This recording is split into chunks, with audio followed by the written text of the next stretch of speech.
Welcome back to the Proximity is Power podcast. I'm stoked for today. We have the Conner Ruggio in the house. Good seeing you again. It's been a few years. It has. Quick bio on Conner. So Conner is from Los Angeles, California. He is the co-founder and CEO of Ambia Solar. In the last 4 years, Conner has led Ambia to 400 million in sales. He has nearly 20 years of experience in the home services industry. He's the former president of sales at Aptive Environmental. He's also an endurance athlete. He's completed 100-mile ultramarathons, Ironman, triathlons, and trained with Navy SEALs, which is super sick. He enjoys golfing, surfing, and outdoor adventures, and currently lives in Mapleton, Utah with his wife and 3 children. So, Conner. That literally sums up my whole life. Dude, sick bio. So, Conner, going way back. So, you're from LA. How was growing up for you? Yeah, I grew up in an interesting spot. It's like in the suburbs of LA. I joke that nobody's really from LA unless you're like in a gang or something. Yeah. Just like the Inland Empire.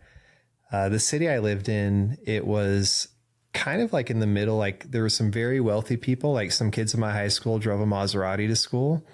And then there were kids that, were kind of lived in like a very like low class. There was like a very like drug infested area called Pomona that was right next to us. And so I was kind of like the middle lower part of that socioeconomic ladder. But yeah, I grew up, my grandparents adopted me when I was 10. Kind of prior to that, without going into too much detail, it was a little bit of like a rough story. My mom was doing drugs. There was just, dad wasn't really in the picture. But yeah, I was fortunate that my grandparents took me in, and from there, I think there was a kind of a steady climb towards who I am today. Did you have siblings too? I have a half sister. Yep. Okay.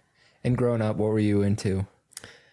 Man, I love sports. I just like any sport. Like I was naturally like very competitive. And so, any sport, I played like every sport you could imagine. And I'm really grateful. My grandparents, a great personal sacrifice allowed me to play like every sport. In hindsight, I don't think I appreciated it as much. Like to go like, I played hockey for like 2 years, and like all the equipment for that was probably super expensive. My grandparents were not well off. And so, they made a lot of sacrifices to facilitate it. I ended up settling into water polo, which was like at my school, it was a big sport. It was like the best sport. I was, at that point I was a member of the LDS church. And so there was a lot of people within the church that were playing water polo, and they kind of recruited me. And the team was great. We basically won the equivalent of state like every year. Wow. And so that's fun. Yeah, I got into that. I had a knack for it. I've always loved the water. And so I played a few other sports my freshman and sophomore year. And then like midway through sophomore year, I was just like, hey, I'm going to go like all in on water polo. And that's awesome. Yeah, there's not a lot of people in Utah that have played water polo. Yeah, I think people hear water polo here and they think, it's not a real sport, which in Utah, it's really not actually a real sport. Yeah. At my high school, almost as many people I feel like would go to water polo games as go to like football games. Probably not like quite as many, but I mean, there was a lot. And so, and it was like the sport that our school was the best at. So did you know growing up what you wanted to do? No, I really had no idea. I think my mission, I served an LDS mission, and that was like a more formative part where I started to realize that I had some propensity towards sales and towards entrepreneurship and leadership. Growing up, like I just had such a hard childhood. Like I think I struggled to have like a very clear identity growing up, and was trying to like gain confidence and things like that. And so, it was really my mission. I think that I started to have a little more visibility towards that. Although just before my mission, I did have a really powerful experience. I'll tell you a story if you want to hear it. So the first job I got waiting to go on my mission, my brother-in-law got me a job at this big mortgage bank. There was like 2,000 people that worked in this huge building. And I worked in the mailroom. So like bottom of the bottom, lowest entry level job. Anyways, I was working there. I ended up getting promoted after a few months. There was this VP that I think she saw that I was like, smarter or whatever and could do projects for her. So she promoted me, and one of my first responsibilities, I would take her car to get washed. And there was this guy, his name was Jose. He would come wash cars. And one day, a few weeks into this job, I'm like counting the cars this guy's washing, and I knew what he charged. And I was like, man, this guy's making more money in a day than I make in like a whole week. Like, what am I doing? And serendipitously, which in my life and in our business, there's just been so much, call it serendipity, blessings, divine help. Serendipitously, that next day, I'm driving home with my brother-in-law who oversees the facilities for the bank. And he's just kind of talking out loud that he needs to find someone else to wash cars because this guy doesn't have like the correct insurance or something. And I remember I was driving in the carpool lane in Irvine, California. And I looked at him. I was like, if I start a car wash company, would you give me the contract? And he just started laughing. He was like, you just got that promotion, this and that. And I was like, no, dude, I'm serious. And I had not thought a lot about it at that point. It just like happened in an instant. And he finally was like, yeah, sure, man, if you can put it together. So I just was scrappy and started asking around. I found somebody that would rent me a trailer with a big water tank and a pressure washer. I had a beat up Honda Accord, and we went to U-Haul and put like a trailer hitch on it. And I started pulling that trailer around in my Honda. Awesome. Blew out the transmission, after 6 months. But I quit my job and started washing my coworkers' cars the next day. And I got a lot of judgment. There was a lot of people that looked at me like, you're crazy, the stupid, whatever. The probably the most powerful part of that story is that this was in 2006, 2007, actually 2006 into 2007. It was a mortgage bank that I worked at. And that's right when the housing crisis just completely, exploded. Right. And by the time that I left my mission, that bank had gone from 2,000 employees to 300. Wow. So all these people who thought they had like that perfect, secure job, they all lost their jobs. The people that judged me. Meanwhile, I still made great money. There were still people getting their car washed all the way up until, I shut it down and left on my mission. Wow. And so you just saw the opportunity and took it. Yeah. I don't think that I had like a vision of being an entrepreneur at that point. I was just an opportunist. When did you know you were like more ambitious than most people, or where did that ambition come from? I think it was my mission, really where, I hear all the time people reflect on their life and they wish they would have like dreamed bigger, that, that's like a very common thing you hear from successful people, and which is bigger, faster. Yeah. Which is strange because, they were very successful, but, I look back on my life, especially my early days, and I didn't have a lot of great mentors that were like inspiring me to greatness. I think there were a few people in our church that maybe saw some things in me, and they, I'm really appreciative for the mentorship I did receive.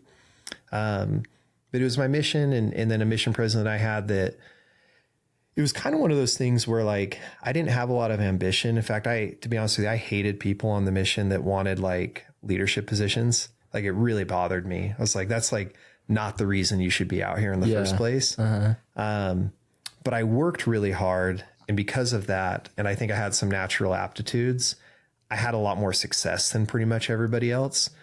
And I think that success built in me the confidence to be willing to like dream bigger, where I think that I had kind of kept my head at like a kind of a sewer level of like where I'd grown up. And then the results of like the confidence that came from just working hard and getting better results than other people led me to like raise my vision higher and say, oh, like maybe I could do more, maybe I could be more. And then I got into door to door right after my mission. That was a huge learning experience that it kind of compounded that. I was like the top rep in that company that year, or the top rookie. I read a book called Think and Grow Rich, and that like really transformed like my vision of like how the mind works and expanding your vision. And yeah, from there, it's just been kind of a continual process upwards of what am I capable of? Yeah. Where did you sell that first summer? That was in San Antonio. Wow. I worked for White Knight Pest Control. Let's go. Shout out to Chip White. Yeah. I'll probably send this to him, but yeah, great guy. I worked there for 4 summers, and I had a good experience. And And then I transitioned, as you know, to Aptive after that. So cool. What drew you to Aptive? Another book, actually. So I read my first business book, I think my third year. I read It Was Good to Great by Jim Collins. And he was talking about like the elements of a great company versus just kind of everyone else. And, I think White Knight's actually come a long way since I was there. But at the time I was there, Chip would probably acknowledge that like it wasn't a great company in a lot of ways. And I looked at the attributes being described in the book, and I just looked at where I was working, and I was like, I don't think this is it. And if you're not the owner of the company, you're kind of along for the ride to a degree. Like you don't get to make all the calls. You don't get to steer the ship and, completely. And so I was getting ready to go to law school. I had one summer left, and I said, I'm going to go and see who is out there in the industry that is just dominating in pest control. And Altera was doing that. In fact, they had this billboard that said they had sold like 52,000 accounts in a summer. And I hated seeing that billboard because I was like, there's no way they did that. Yeah. Fast forward after I switched, my last summer as a regional, I did like 85,000, just my region. That's crazy. So yeah, what I once deemed as impossible, I nearly like doubled that. Wow. But yeah, I made the switch. I thought I just had one summer that I was going to do. I did go to law school, loved it. But my career with Aptive, it was Altera back then, it was taking off, and I could kind of see the direction that it was going, which in hindsight, we can all see now what happened. Love or hate Aptive. I mean, they've dominated the pest industry in a lot of ways. For sure. I eventually made the decision. They made the decision to sell Altera and then start Aptive. And I kind of saw that there was a path for me to, kind of get to the top in a way. And so I dropped out of law school. I did finish my MBA, but I dropped out of law school and then just kind of went all in on door to door. So, wow. So 2 books, big pivotal moments. Yeah. I honestly would say that there's just a handful of books that have shaped a ton of my life. So what did you apply from Think and Grow Rich when you read it? Or what do you apply? I've read it a few times now, so it's hard for me to remember it at the moment. Yeah. I think the first story that struck me from the book was the story of his son, that he talks about. His son is born with no ears. And, and now in today's day and age, they have like different types of like implants and things they can do.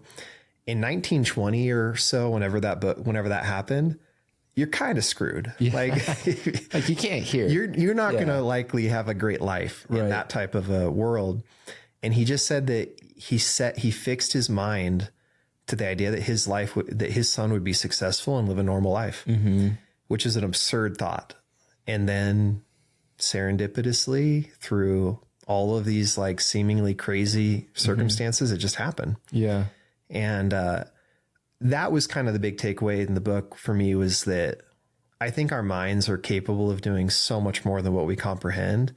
And there's so much power in visualization. And I just think I had never really considered that like my mind was capable of like shaping the world around me in ways that, you can't necessarily even explain. To some people, it may seem like magical.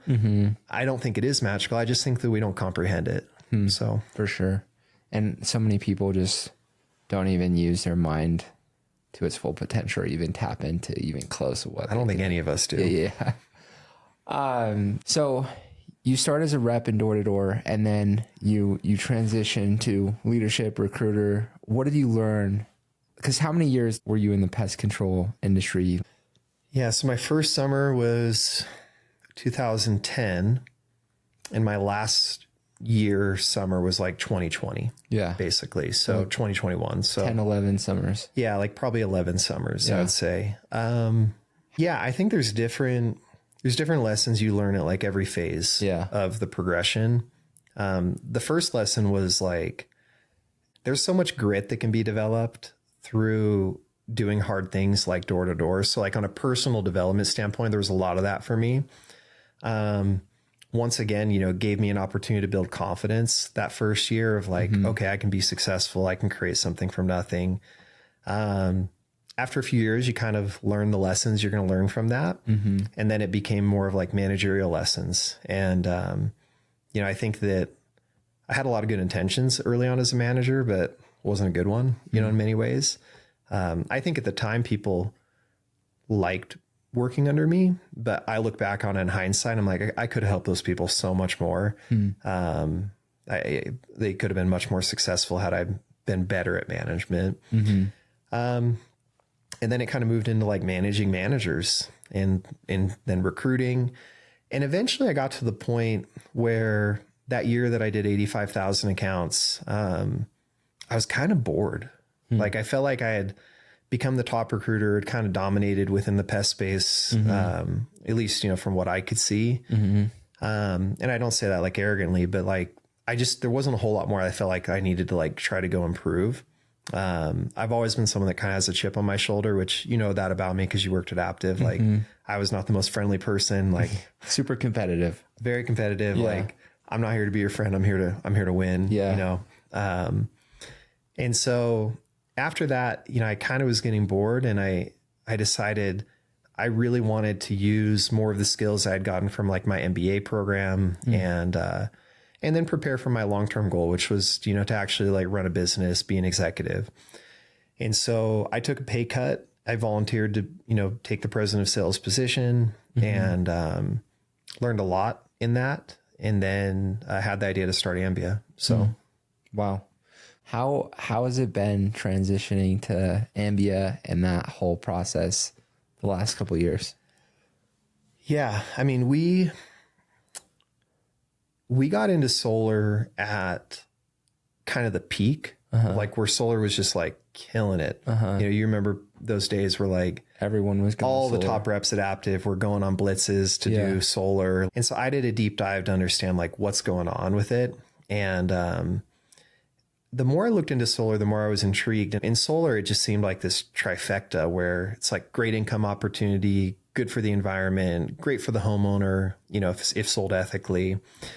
And so I kind of sold myself on it. And then I think we thought we could just dive into it and dominate. And dude, we got destroyed. Like we did sell well. Like our teams did really well. But it turned out that the operational side of solar was 10 times harder than what it was in pest control. There's barriers to entry in pest control. And I think running a great organization is not easy. Right. But I would argue that in solar, it's not only is it not easy, it's almost impossible. There's very few that can do it, which you see that like there's so many solar businesses that go out of business that, you know, some of which are about to go out of business from what I hear, big names even. And so, anyways, we started out as a sales dealer. The companies we partnered with did a terrible job. Some of them didn't even end up paying us or they go out of business. And then, I had to make a decision of like, are we going to shut this thing down or are we going to like really double down into it and try to do the operational side ourselves? And so bring it all in house. Yeah. I put pretty much my whole net worth into the business. Wow. Like I kind of doubled down onto it, not like all of it, but like a big percentage of it. You know, it was millions and millions of dollars. And, you know, Vest, to his credit, stepped up. We brought in Alex Bean, who's the founder of Divvy. And we started building out the operations and we got our teeth kicked in the first year. Like it was hard. Like we were trying to scale a business from zero operational abilities to doing, you know, $60-70 million of revenue in 1 year. You guys are doing. Yeah. Good luck. Right. And it's basically like a construction company. It is. It's a custom construction company. And within the home services construction, solar is the hardest, in my opinion. You know, you have roofing and HVAC and plumbing and, you know, windows, things like that. Solar adds a level of complexity because you're dealing with electrical, you're dealing with structural, you're dealing with very complex permitting, sometimes zoning. HOAs want to approve it. If you upgrade your HVAC, your HOA doesn't care. Yeah. You put solar panels on your roof, your HOA might care. Interesting. And then you have to coordinate and work with the utility company who hates you, you know, on top of all of it. Because you're taking business from them. Yeah. You're financing things. So you're dealing with lenders. It's just very complex. And I think that in our ignorance, mine, you know, Invest's, we didn't realize that it was as hard as it was. But I will say, like in hindsight, you know, I was probably the right person for the job given how hard it was. Cause I do not give up. And so, you know, it really, no point did I ever seriously consider quitting, even though I think everybody else around me was like, maybe we should like pull the plug on this. Yeah. And now, you know, we've gotten to a point where things are going great. And so we've kind of made it through that. But yeah, that first year of operations was really hard. And I fired most of my operations team and I brought in new people. And under their leadership, you know, we've been able to make some significant progress. And, you know, I genuinely believe that we're one of the better solar companies in the country now. So that's cool. What lessons have you learned since getting into ownership versus just being a leader? Oh man, I could like write you a novel. Yeah. There's a lot. I don't say this condescendingly to anyone watching this, but being a good sales rep will not make you a good business owner in and of itself. There's way more to it. You know, the same way that being a good sales rep doesn't make you necessarily a good recruiter, but or leader. Yeah. So as far as like biggest lessons, reflecting on it now, I think there's a lot of power in like nail it, then scale it. We tried to like scale it, nail it simultaneously, you know, and you know, we were great at scaling, which a lot of people struggle to learn how to do that. Right. I think there were some lessons to be learned there. Everything, you know, one of the overarching lessons I've learned in business is that everything takes longer and costs more money than you expect. Everything. Like I can think of very few instances where things were cheaper and faster than I expected. We're putting a basketball court in our office right now. It's like one of the few things that was cheaper and faster than I expected. Like I just found out today, I was like, cheaper and faster is, it's a unicorn, but, yeah, business is hard. I think that I underestimated the stress. Like if you're a good business owner and a good leader, you really care about your employees, and knowing that the buck stops with you. I mean, there's been points where like, you know, in order for us to make payroll, I drained my bank account, you know, and even, you know, it was like taking steps beyond that of like trying to, I don't want to go into details on that, but like really leveraging myself to ensure that like the business kept going and people were getting paid. And I think that a lot of sales reps that are dreaming of being a business owner don't understand like the stress. And I joke with, now that I'm friends with like a lot of other CEOs and, you know, you just hear lots of different stories, you know, the stress really gets to people, and you see these CEOs just go off the rails, like do crazy things in their personal life, treat their employees in crazy ways, do unethical things. And I think that people underestimate like the level of stress that owning a business and like having it all rely on you can induce, and how that changes people in a way. So being kind of carrying that, I think that's such a undervalued part of being a CEO, is that like you have to carry all of the stress of like making sure this thing works for everybody else. Yeah. A lot of responsibility. You feel it. And you mentioned too, like, even though you succeeded at a high level in your past days, you would have done some managerial things differently. Like so many. Like what specifically? Yeah. So it's been interesting actually, now that I've hired some really great operators. I think the parts that I did well, you know, I led from the front in the sense of like, I never asked people to do things I wasn't willing to do. I was honest with people, cared about them. Those things I did well. The things I didn't do well is that I didn't have a lot of systems, like not like really good systems that I was meticulous in tracking. I look at some of my operating people now, and one of them in particular, he has an engineering background, and like he just approaches everything like a system. And the way he manages people is very systemic, and it works really well, but it's being detail oriented.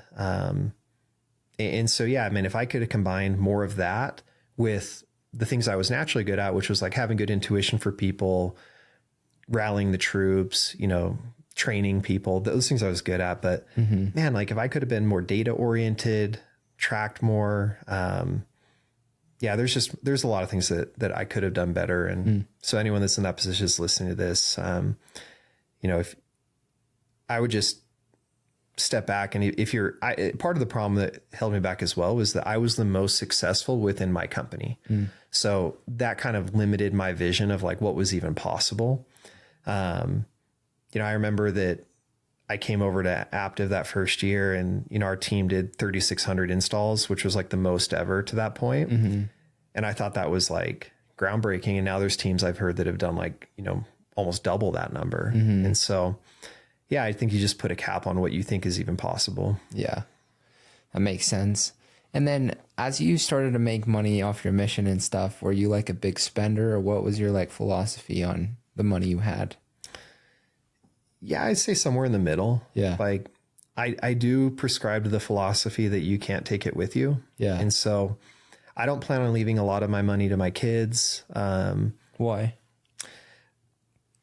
There may be, I'm not even going to reveal it because they might watch this thing one day, but there might be some trust or some things in place progressively throughout their life that, is there as like a safety net for them.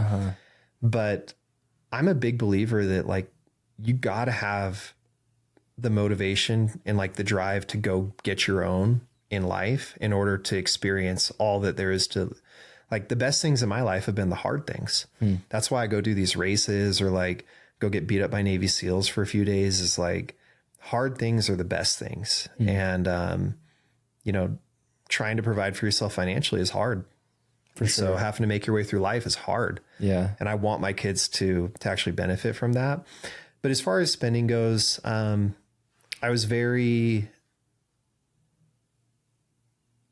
pragmatic with how I spent my money. So, I've always urged people to invest into kind of their image to a degree if you're in the recruiting game. And so if guys are watching this and they're wanting to recruit, I'm not recommending that you go buy a Ferrari. Like I think there's a marginal like declining value of, how much money you spend on a car. But yeah, I mean, if you're driving like a beat up 1980 Crown Vic and you're trying to tell somebody that you made 200 grand last year, you're kind of like having an identity issue. It's, this no different than, do you want your pest control truck showing up to spray the house to be like clean in a newer truck and like speak to success? Of course you do. Like if it shows up and it's like, this broken down vehicle, what is the natural assumption? People will think, well, nobody must be buying pest control from them. Maybe that's because they suck. Like, I don't know. Like same thing, with this, like, I don't think people should choose to go work for a company based on the car the recruiter drives. But I think it's ignorant to pretend that people don't notice that and factor that into the equation. And so, I made sure to invest in myself in that sense, with the clothes that I wore, as for many years, like I would wear like basically a suit to the office. Right. I was not like the only one. I was wearing like a blazer. Yeah. No, everybody else is dressed like I'm dressed. I was golfing today. That's why I'm dressed like this. But yeah, I mean, I tried to bring a level of like professionalism to how we were operating within my region and take it seriously and invest in myself that way. But yeah, I think that there's a healthy balance. Like there's a good dichotomy between making sure that you're investing your money well into real estate or, whatever it is that you want to do, and also investing into yourself, and then also just enjoying your money. Like I would encourage anyone watching this, if you're young and you're in door to door, like spend some money every year traveling, like go see the world, enjoy some of the money, but also like don't go overboard and, be smart about it too. But I also think that, I've always been more focused on just creating more value and making more money as opposed to like being a miser of like hoarding, like and counting every single one that came in. That's something new that I've figured out. Like it's way easier to go make an extra $1,000 than try to save an extra $1,000. Totally. I love that. So what got you into like the whole Ironman, crazy ultra marathon life? Yeah. I saw Vess said this on a podcast recently. He said that like work-life balance is a myth, and I agree with that. I think that there's like times and seasons in your life where you got to focus on certain things. And, if you served a mission, for example, like that's 2 years of like very focused, things in terms of like spirituality or helping others and so on and so forth. For me, like my 20s was I worked hard. Like I don't say this to embarrass anyone, but I remember that Dave Royce put in a competition out to try to encourage the regionals to do 40 hours a week in the office. I was in law school and I did 60 hours. I can vouch for you because you were the only one in there at night. Yeah. No, dude, it was, I mean, that year that competition happened, I mean, I was waking up at 5 a.m., catching the front runner, studying on the way, getting back. And then I was in the office until like 9 or 10, wake up, do it again. Saturday, I'm in the office all day. And so anyways, like from a work-life balance standpoint, like there's a time and there's a season for everything. And for me, my 20s was a time that I was like, look, I'm going to work really hard to be able to kind of get the value of compound interest and I've always envisioned my life as like, there's like a certain amount of work that's got to get done. And it's like, I'd rather front load it. I'd rather get done more of it sooner. And in hindsight, great decision. Like I don't have to work anymore. And like, that's a great situation to be in, to go to work just because you want to go to work. Unfortunately, like, I like to work. Like I want to go. Yeah. But anyways, I did neglect a few things along the way. I don't think that I invested enough into my marriage in the early years. And so, you know, there was a reckoning after a few years, like, I was like, oh, like I'm neglecting this. Like I need to focus on it. And the other thing was my health. And so I remember that there was actually in kind of a format like this, we did a little video called the Aptive Origins video. And I'd never seen myself on film. And I saw that video and I was like, oh my gosh, I did not know that I was like that fat, you know, and looked like that. Yeah. And then it coincided that I read David Goggins' book, Can't Hurt Me. And it just like flipped a switch. And I was like, no more. I'm like, I'm making great money. I've done it. Now it's time to really dial it in. It wasn't just for the health. It was for the discipline, the mental aspect of it. And so, yeah, I went on a journey for a few years where like I totally transformed. You know, I probably dropped my body fat percentage from like 25%. I got down to like 8 or 9% and, disciplined my diet, started to really understand my body better. Which is a whole nother powerful thing of like learning how to game your body to feel good and to allow you to get the work done and be in the right headspace. So do you feel better than that before? Yeah. Oh, a million times better. Yeah. I feel better today. I'm 37 than I felt when I was 27. Wow. In fact, I'm confident I can jump higher, run longer and faster and lift more weight than I could when I was 27 years old. Interesting. I don't know if I can keep that up to 47, but I'm going to try. Yeah, do your best. That's another thing we were talking about, like spending money. Dude, I meet so many rich guys that spend nothing on their health, on taking care of themselves. Stupid. And it's actually really illogical in the sense that like, if you're that valuable annually, extending your life by 10 to 15 years, you could spend almost any amount of money on that. And it would be justified from a ROI standpoint. For sure. You know, so if you're not spending money on a personal, if you're making, we'll just say like, you know, $300,000-$400,000 more a year, if you're not spending money on like good gym memberships or like a trainer, if you're in your 30s and older and you're not getting your hormone levels checked and like going into the doctor to make sure that stuff in your blood. Yeah. If you're not spending money on eating healthily, dude, what are you spending your money on? Right. And if you're just investing into real estate, dude, I got a good argument that that's a way worse investment than just investing into yourself. For sure.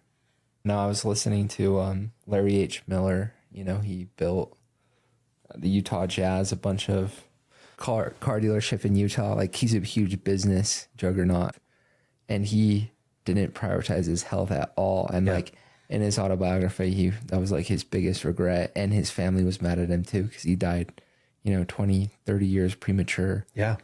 And he was a billionaire, you know, but crazy. No, I agree with you. Do you feel like, obviously you feel way better and that's awesome, but do you feel like it's helped you as a business owner and as like a husband and a father being in shape?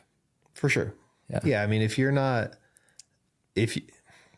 look, I hate to say it, and someone said this in a book, I can't remember what book it was, but when someone walks in a room, you can't tell how rich they are. In fact, normally the people that are wearing a really fancy watch and all that stuff, like, dude, I don't own a Rolex. Yeah. Like I'm not, you know, driving a supercar. Right.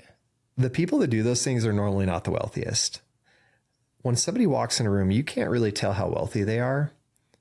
But one thing that's observable is, do they take care of themselves from a fitness perspective? That is like undeniable. And it communicates so much about that person.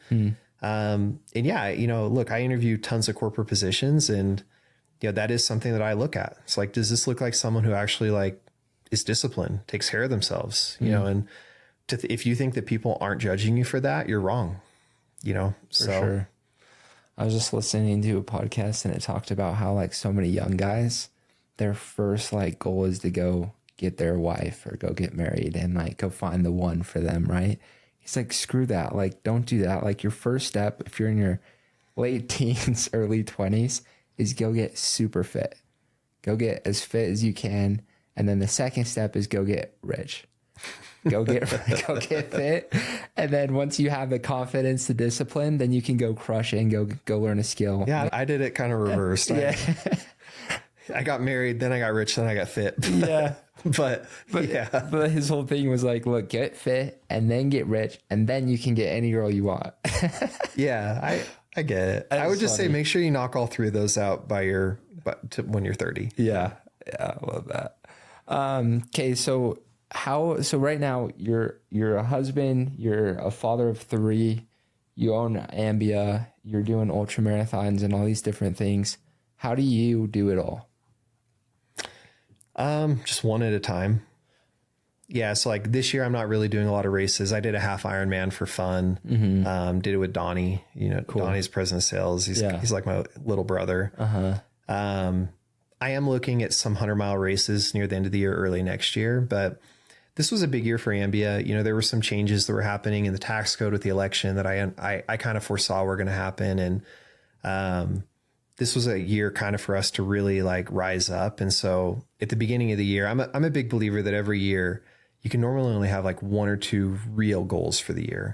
Like you can set lots of sub goals and go after those things, but anything monumental, like you're only going to get through 1 or 2 of those a year. And if you can stack those over a whole lifetime, you'll get a lot of great stuff done. This year for me was not so much on the fitness side of things. Last year it was. So last year I competed in Norseman, which is the championship for X-Tris. Like an X-Tri is it's like an Ironman on steroids. It's way harder than Ironman.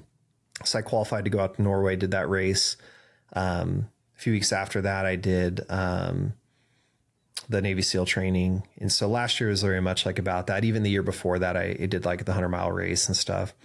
This year was mostly focused on building the business and just making Ambia great and like trying to dominate in a way. And I think that you can't do it all at the same time frequently. Like the time that's required to put into serious training like that and be a good dad and like be present, and then sleep, like you just can't do it all. Right. And so you kind of have to pick times and seasons that you're going to focus on different things. And for me, this year that wasn't the priority. Ambia is doing so well that, maybe next year I do kind of level back a little bit on the work and set maybe another like physical challenge. One of the things I'd like to do, if you've read David Goggins' book, I'm like manifesting this now by saying it. I want to go do every race that he says in his book. Wow. So not at once, like maybe over like a 5-year period. The problem is that back when he did those races, there weren't a ton of people trying to do them. So you could kind of just apply, and a lot of them, you could just show up and do it. Now they all have huge wait lists and things like that. So I may have to like bribe my way into races where you just call the race director and you're like, hey, you want a $10,000 donation for your race? Like, I'd really like to come do it. Cause it's tough to get into them in the first place, but yeah. What gets you excited in life right now? A ton. My kids, for sure. Like, how old are they? So my oldest is 8.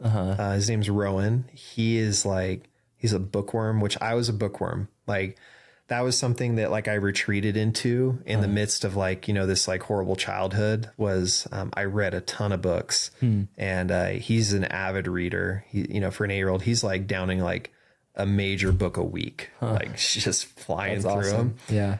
Yeah. But yeah, he's just got into swim recently. He won his first race and was pretty stoked. So that's like exciting. Yeah, seeing your kids thrive in things, that's really fun. My second my middle child, Kainoa, my wife is Polynesian, and he came out just like with more Polynesian, like fast twitch genes. He just dominates like every sport he plays. That's awesome. I love like on his basketball team, like the other kids would get the ball and they would all like just look for him. Like they're trying to give him the ball. Yeah. We had to like make him not score. That's awesome.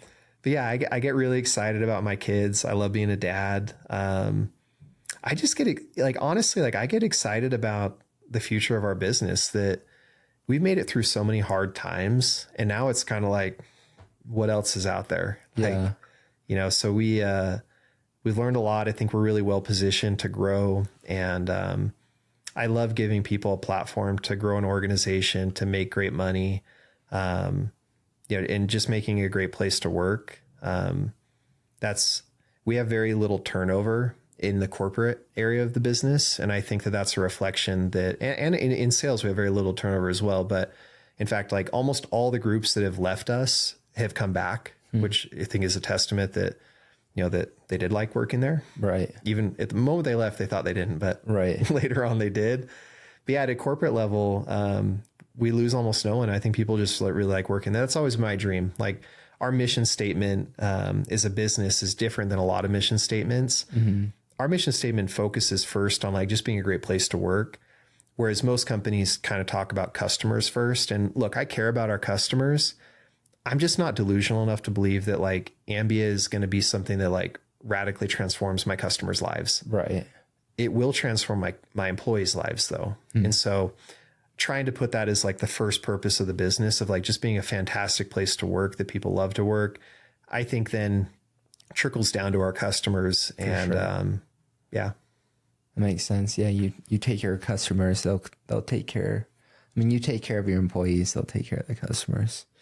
Do you believe that proximity is power? And if so, how important has it been to you in your life? It's been huge. I mentioned I was golfing today. Vess recommended to me to get into golf years ago. It's kind of a funny story, but I'll give like a little, if you're watching this and you suck at golf or you're not golfing yet, like you might want to rethink it after I tell this story. So it was when I think I was getting my MBA. I was pretty busy. Vess had just become CEO. And he and I didn't really know each other, which was weird. He'd been the president of sales, but I was mostly working with Dave till that point, who was the CEO, the former CEO. And I think Vess knew I was like the up and comer in a way, or one of them. And he wanted to develop a relationship with me. I kind of felt I needed to do the same. And so he invited me to go to Arizona to go to a BYU game. And so we'd go watch a football game. And I think it was before or after the game, he was like, "Oh, do you like to golf?" And I had never swung a club. Like growing up poor, like, golf isn't on the menu. Right. And so we went to Top Golf and I was like, "Oh, I'm athletic. You know, I'll figure it out." Turns out golf's not something you just figure out like right away. It's tough. And it was just so humiliating. And I'll never forget, like looking back, I was like shanking shots and I looked back and like everyone kind of looked away because it was just so like awkward because all these guys were like big golfers. And it just like, I'm the kind of person that gets a lot of like chips on my shoulder. Like I like having a chip on my shoulder. So this created one. Yeah. And anyways, so I didn't have time at the moment to get into golf, but I was like, one day I'm going to get good at this. And so I started watching YouTube videos probably a year later. And then I've been playing now for like 6 or 7 years. And to kind of bring it full circle, Vess won't like that I say this, but we just played a tournament together and the first round I beat him. We actually ended up tying. But nice. Anyway, so like I've come a long ways from like not knowing how to do it in essence. That was always like a benchmark for me because he like introduced me to the game and I viewed him as like so good, you know, at it. Yeah. And he's a good golfer, but anyways, like golf has been a great way for me to network. My other partner, Alex, I met Alex golfing. It's such a great way to meet other people that are, you know, tend to be successful. And proximity is really important. I am a firm believer that like who I became was a huge reflection of me being introduced to the church. And the reason why that was important from like even just a non-religious standpoint, it brought me within proximity to other good people and both adults and peers. And I would actually argue there's almost nothing more important than the people you surround yourself with, you know, and that's in business, that's in life. I hate to say it this way, but there are some people in my personal life that kind of drag me down, and like, it's hard for me to like keep them in close proximity. Yeah. It's tough. If it's a family member, it's like, there's a part of you that loves them. There's another part of you that like, it's like a opposite magnet. You're like, right. You're just on a different wavelength, a different perspective of life. And so, yeah, it's so important. I love the title of the podcast, because if you will associate and get within close proximity to great people, the probability that you will become like them is so much higher. For sure. Well said. And honestly, I know I need to get into golf for that very reason. Like, it's the business sport, it's the wealthy sport. And so many, like Casey says, all of his business deals happen on the golf course, like most of them. And it's like, he just golfs all day and loves it. Well, so. I'll give you this example. Like, there may be somebody that's worth $100 million that you want to get in front of to learn from, or to pitch an idea. Right. Trying to just like get their attention of like, hey, could I come like meet with you? Can we go to lunch? Good luck. Yeah. If they like golfing and you're good enough that they like golfing with you. Yeah. Well, game over. Text them like, hey, you want to go golfing, bro? Sure. Yeah. For sure. It's funny because my friend Tanner met with Casey. He's like, Casey, what should I do to get like change the proximity of the people in my life? And he's like, buy a Riverside Country Club membership. Like, do it. It's true. I met a lot of people at Riverside since I joined. And like all the top people in Utah County, like, have a membership at Riverside. And so he bought one, and he's just met so many people, had so many of them on the podcast. And he's like, Gage, you need to come to Riverside. I've golfed twice. Who is this? His name's Tanner Litchfield. Okay. Yeah. I think actually I do know who he's that is. Brand new, but he's a stud. Anyway, that's cool. Share with me your biggest failure. How did you overcome that failure? And how has failure shaped your life? I mean, within the scope of Ambia, failure has been everything for us. Like failure, I'm a big fan of like the Stoic philosophies. I'm also like very religious, and I think that those two things can work together. But yeah, the obstacle is the way. Like failure necessitates change to open the path to success. The biggest failures that we've had as a business, I think the first part was the not like nail it, then scale it. It was like, just scale it and try to like nail it along the way. And didn't really work that well. It could have worked maybe in an easier industry. Like you could have hidden it better. In solar, if you're like 85% good in solar, you fail, right? If you're 85% good in pest or other things, you might actually make your way through it. Solar is not that easy. And so there's a lot of barriers to entry, but I think that was a huge mistake. Hiring the wrong, I made a couple strategic hires that were, I chose the wrong people. Not choosing to get rid of them quicker. I think those are some mistakes that we made. Man, there's so many. I failed at so many things so many times. I just think that a lot of it is like your resiliency to like continue on and like quickly learn from it, not have a huge ego about it, and just get better. But yeah, I'd say, for how great Ambia is today, and we have a long ways to go, certainly from like what we'd hope it is long-term. All the best things that we've changed were a result of failure. So, hiring the current COO, who's done a fantastic job, was a result of me hiring the wrong COO and then having to fire that person, go through all of that. All of the adversity and the failures, led to the change. And, the fact is, if you don't fail, you're normally lulled into like this sense of things are okay, that you're not going to change. And so you'll never really discover what else there is until you fail. Or learn. Yeah. What are some things you wish you would have known before you started your journey? Which journey? I guess door-to-door journey. Before I did door-to-door, initially, I think I just would have wished I would have had like a bigger picture of like what's possible. I never dreamt that the life I've gotten to live was possible day one. Just had no idea. I wish I would have known that working with the right people and like being mentored by the right people, just being proximity to the right people was like extremely important. I wish I would have understood better.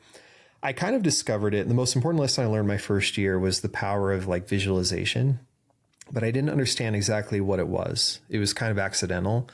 You have to understand, Gage, like when I went out to sell, I had $300. That was it. And my grandparents were not in a position to help. And my mom was homeless. So like there was no outcome where like not selling was even like possible for me. Like I had to make it happen.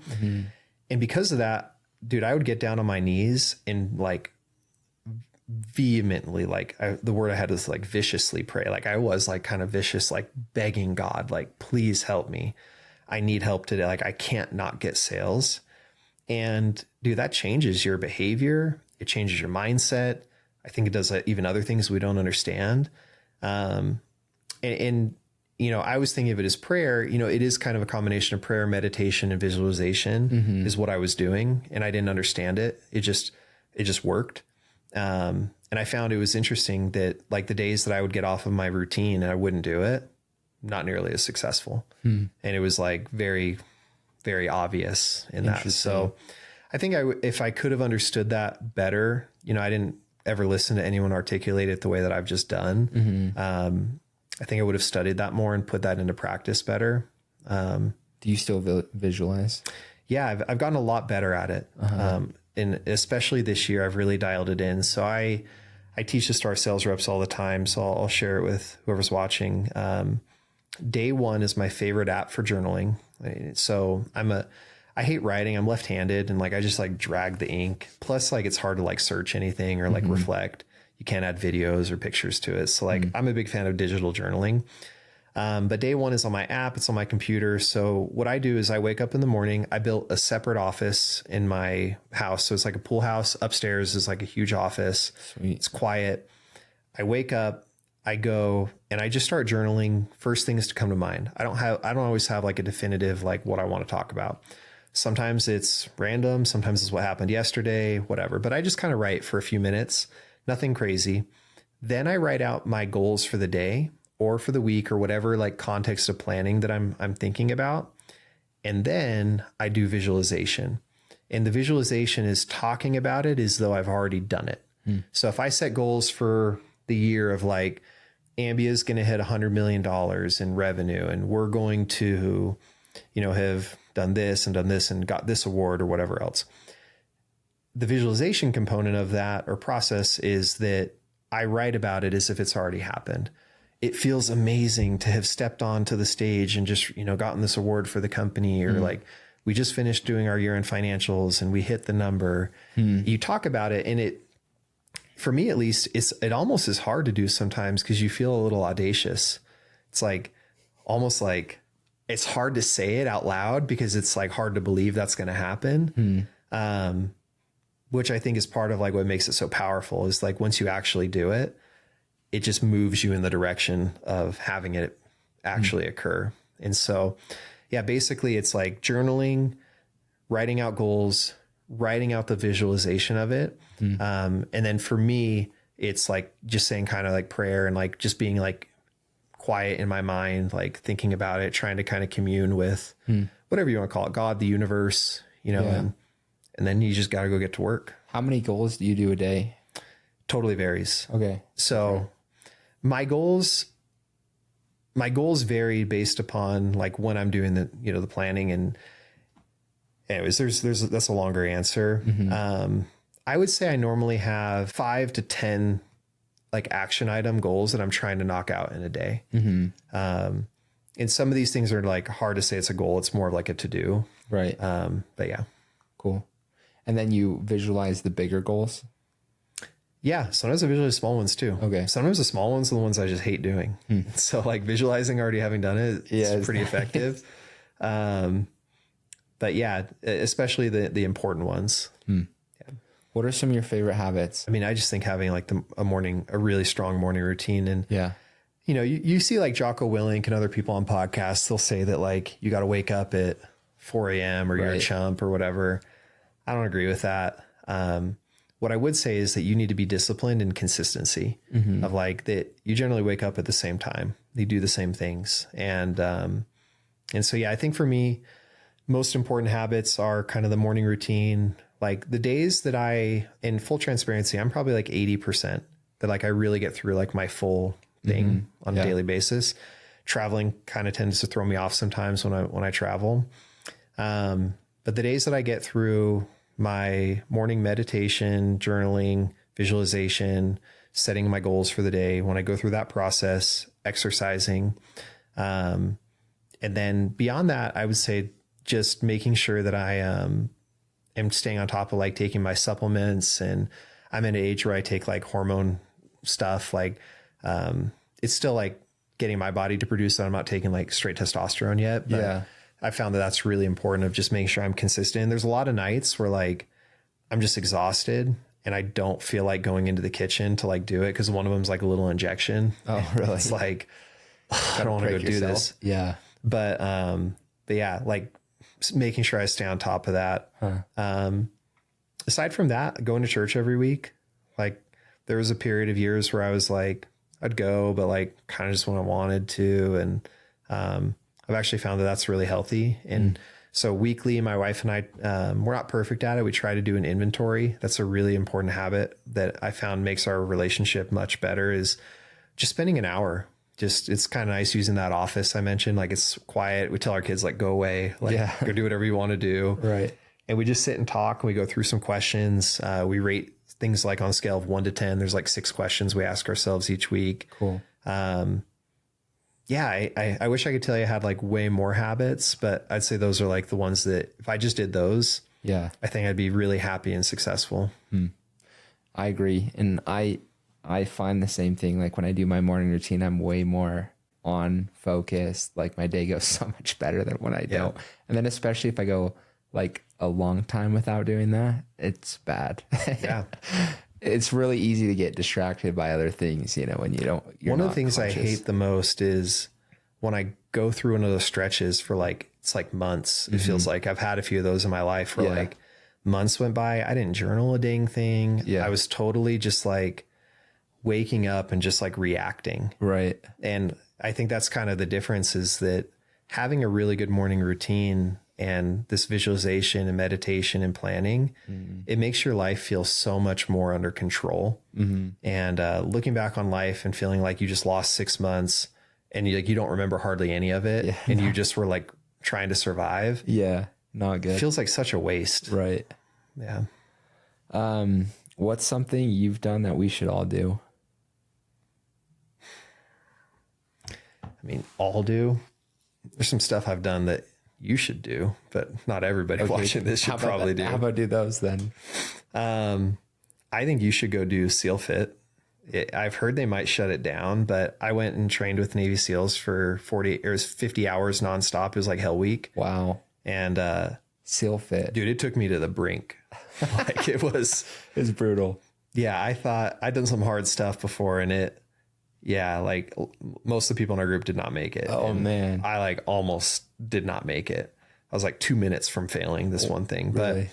But I mean, just doing hard things. I mean, that if I had to give like a simple answer, if there was like 2 things I could give the audience, I would say do hard things and just visualize and plan like your life.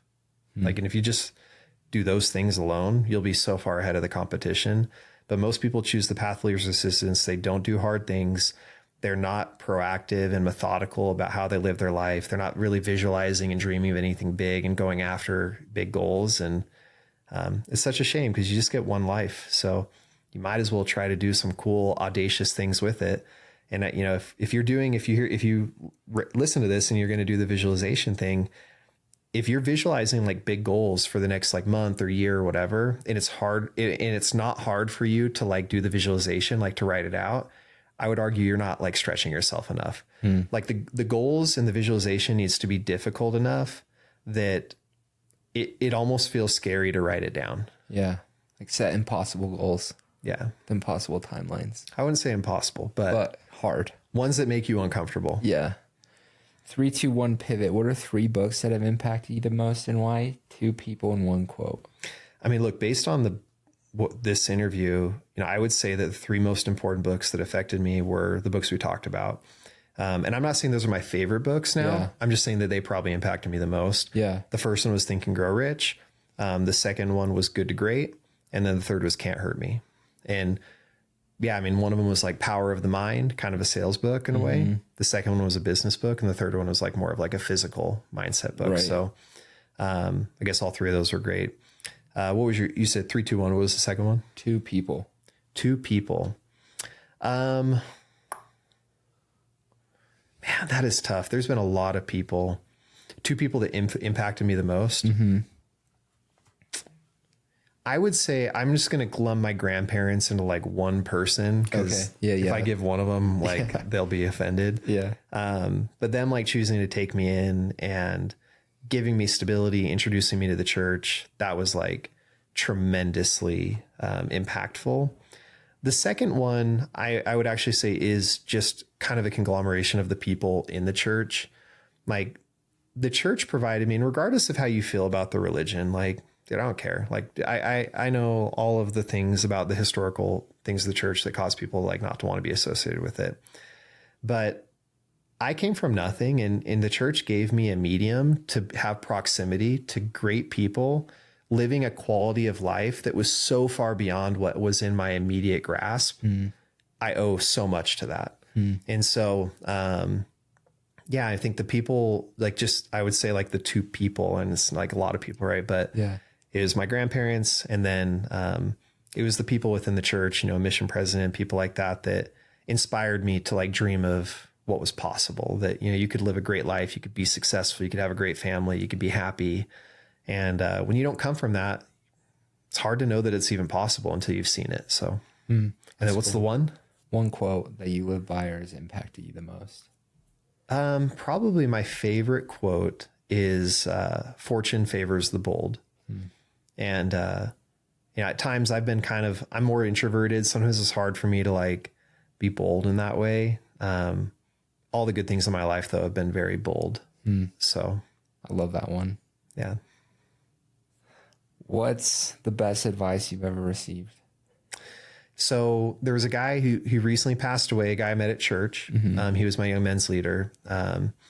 His name was Charlie Heaton. His real name is Glendon, but he didn't like anybody to call him Glendon, which is understandable. Yeah. Anyways, Charlie, he was a really successful salesperson. He actually convinced me to do sales for the first time. It's a long story. But I called him before I switched to work at Aptive. I was kind of unsure if I should make the change or not. And I just called him to see kind of what his thoughts were on it. And he asked me a few qualifying questions. And then I remember I was driving from Austin to Houston, and he like yelled at me over the phone. And he was like, "Conner, you're going to hang up this phone. You're going to call that Dave guy and you're going to tell him you're in. And then you're going to put your head down and work hard for 3 years.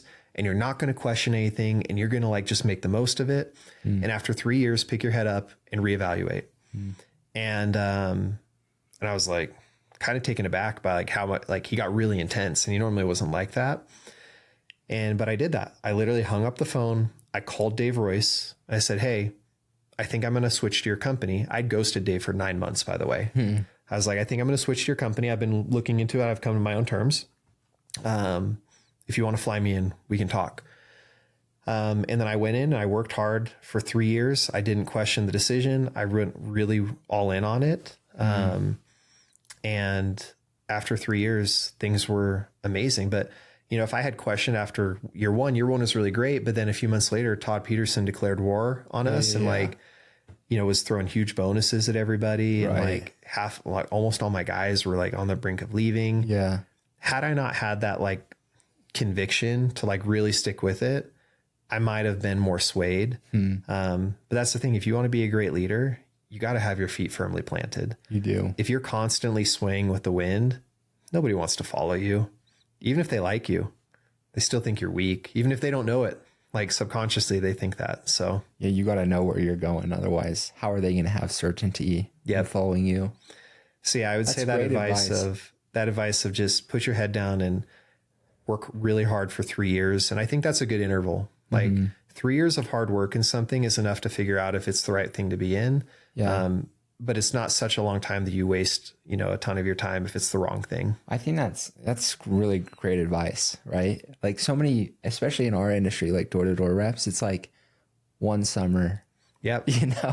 and then I'll look up and you can't really ever build anything great if you just lose your momentum. Around. Yeah. Yeah. You pick your head up and you're questioning things and you got to give yourself some time. And if you pick your head up, you start questioning if you're going to knock again, and then you start meeting with other companies, you're going to get confused and you're never going to build anything worthwhile.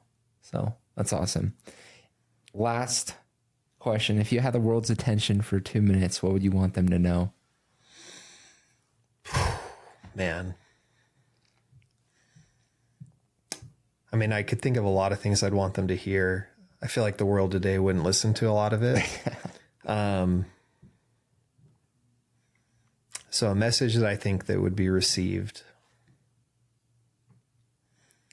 I just wish people, like I said, I wish people that would spend more time meditating, visualizing, thinking about the purpose of their life, and just trying to make the most of their life. I think the vast majority of people live lives that are not worth writing anything about. And when I say the vast majority, I mean like 98%. And it's sad because I think that everybody should try to live a life that's really like trying to make an impact on the world around you and worth remembering that someone could write a book about and it would actually be like an interesting book. Yeah. Good. I just wish people would take more advantage of their lives and take advantage of visualization, the power of the mind, of planning and being intentional about how they live their life. And then to do hard things. Just think most people, our society has just gone so far in the direction of comfort and the path of least resistance. And you see it manifest in really ugly ways in our society that we just have a lot of weak-minded people. COVID, I think, exposed that to a shocking degree, how weak people are. So, yeah. That's beautiful. I agree. Well, Conner, I've looked up to you for a long time. We met, cross paths at Aptive, and, Dude, I still remember when you went and did a marathon with no training. Yeah. That was before like my fitness journey. So I was very impressed by that. Dude, that kicked my butt. I was going on a cruise with my family the next day and I get a wheelchair. Your wheelchair. Yeah. Dude, I've been there after the 100-mile race. I was on a scooter for a while. Like the night I woke up, I had to go to the bathroom. I had to army crawl. Oh my gosh. I lost the skin on almost all of my feet. It was bad. Dude, I can't believe you did 100 miles. Like a marathon was crazy. But yeah, that's awesome. You should do it. Well, thanks again for coming on. You're a stud. Looked up to you again for a long time, and it's awesome to see what you've built and who you continue to become and the impact you're making. So I appreciate it. I'm excited to watch what you do here. Yeah. You're at the beginning of your story. How old are you? 26? Yeah. I mean, dude, I hadn't done a lot. I switched to work at Aptive when I was 26. So that just gives you concept of like, that was kind of the beginning of my story. Chasing you. Well, thanks again. And Conner, where can people find you? Look, I'm not super active on social media. I hate social media, for the personal side of it. Like I'm susceptible to scrolling just like anybody else. And so, I am on Instagram. That's the only place you will find me really. But yeah, just on Instagram. Awesome. Well, thanks again. Thanks everyone for listening. And until next time, peace.